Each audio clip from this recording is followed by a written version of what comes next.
Ever wondered why in cartoons a high-pitched note can shatter glass? Is this just a hilarious fiction, or can it happen in reality?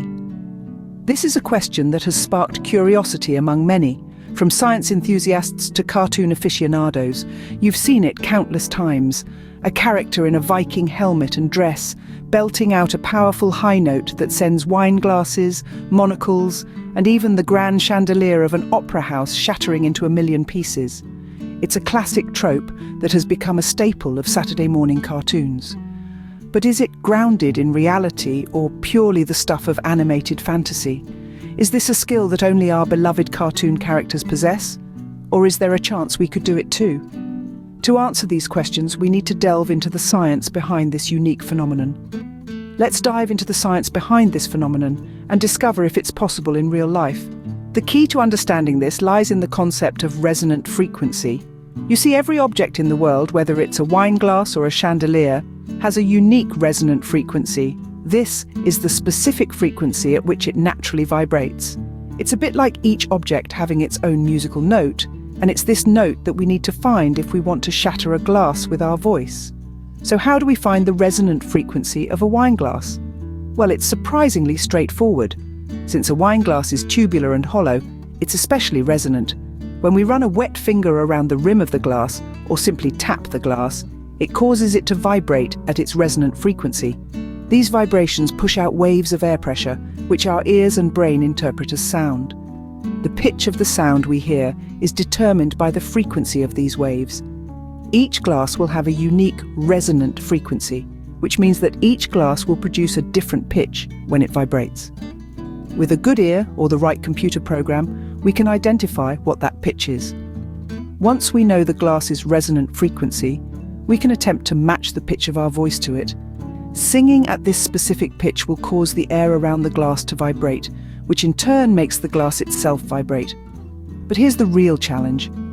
Can we make the glass vibrate so much that it shatters? Here's where things get a bit tricky. Not only do we need to match the resonant frequency, but we also need to sing loud and long. The volume of a sound is related to the amplitude of the sound wave and how much it displaces air.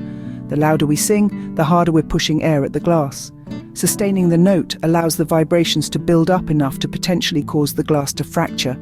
So, if we can match our voice's pitch to the glass's resonant frequency, we can potentially make the glass vibrate. But is that enough to shatter it? Singing a note that matches the glass's resonant frequency is just the beginning.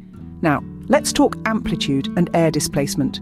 You see, the volume of a sound is closely linked to the amplitude of the sound wave, which is basically the extent of its displacement of air. So, in simple terms, the louder the tone, the harder you're pushing air at the glass. Imagine yourself at a rock concert, standing right next to a massive speaker. You can feel the air pulsing around you, right? That's what we're aiming for. Only this time your voice is the speaker, and the glass is the one getting the full force of the sound waves. But it's not just about belting out a loud note.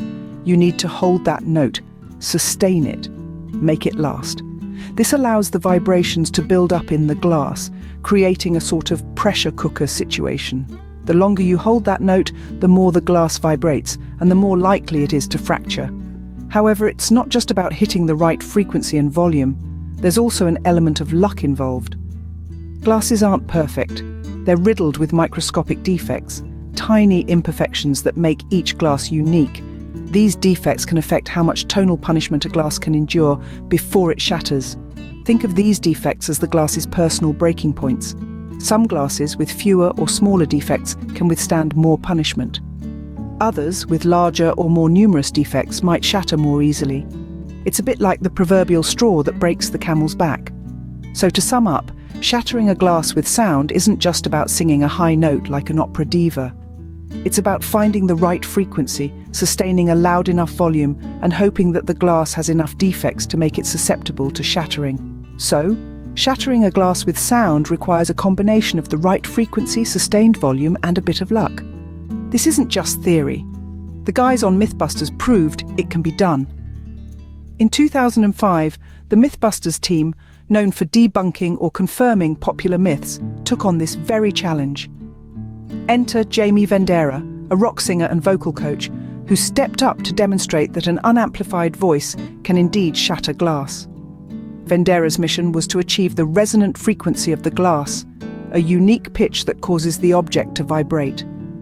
After 20 attempts, Vendera finally hit the right note, a frequency of 556 Hz. But he didn't stop there.